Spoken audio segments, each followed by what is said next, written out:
Bonjour à tous, je m'appelle Diane Nerelli, j'ai 27 ans et je suis formatrice digitale et créatrice de contenu sur les réseaux sociaux. Donc j'utilise régulièrement Adobe Stock pour avoir accès à une bibliothèque vaste de contenu, images, vidéos et audio. Aujourd'hui, pour la chaîne YouTube d'Adobe Stock et la série Make It Happen, on va créer ensemble une nouvelle vidéo d'introduction pour ma chaîne YouTube de A à Z en utilisant Adobe Stock et Premiere Pro. Alors ma première idée pour cette vidéo, c'est déjà de commencer par quelque chose de très simple, très efficace et qui va rendre la vidéo dynamique, c'est d'ajouter une compilation de plusieurs extraits de vidéos que j'ai pu partager sur ma chaîne, des extraits de vacances, des extraits vraiment good vibes, d'avoir une bonne énergie dans la vidéo. En plus de cette compilation, j'aimerais ajouter une illustration avec un côté un peu plus design, un peu plus artistique.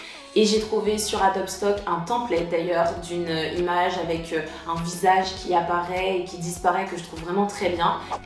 On est maintenant sur la page d'accueil d'Adobe Stock où on va pouvoir trouver les ressources qu'il nous faut pour l'audio de la vidéo. J'aimerais trouver un son qui représente ce que j'ai l'habitude d'écouter au quotidien.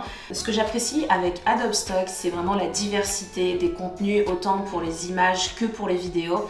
Donc je vais pouvoir par exemple rechercher afro pour trouver quelque chose qui est dans mon style.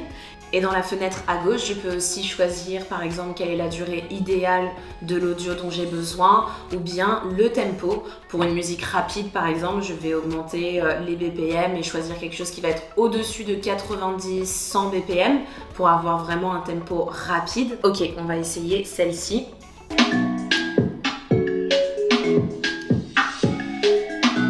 Ok, c'est bon, on l'a trouvée, c'est celle-là, elle est parfaite, elle est plus rapide et j'aime bien l'utilisation de la flûte, les sonorités un peu aériennes et j'ai plus qu'à le télécharger.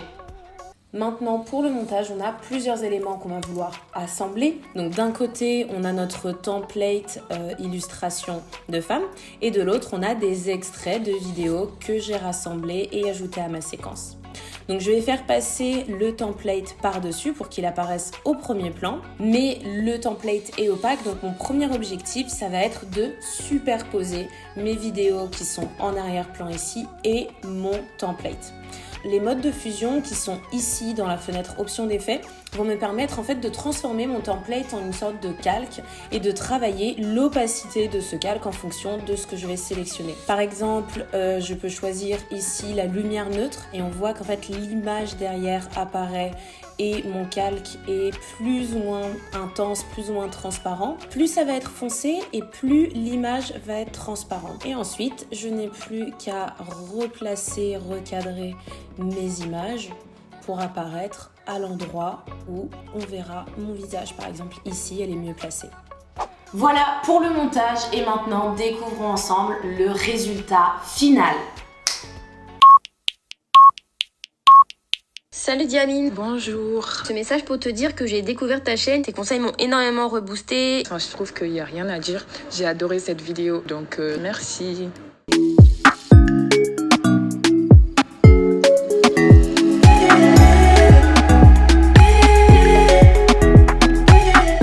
Donc si on récap ce qu'on a fait, on a commencé par chercher déjà un mood pour notre intro.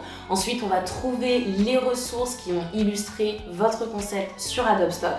Après, on va assembler au montage sur Premiere Pro en personnalisant les éléments qu'on a pu télécharger. Et dernière étape, il n'y a plus qu'à exporter. À savoir que Adobe Stock permet aussi de synchroniser exclusivement toutes vos ressources dans vos bibliothèques Creative Cloud et de pouvoir ensuite les partager à travers plusieurs écrans, différentes applications du Creative Cloud.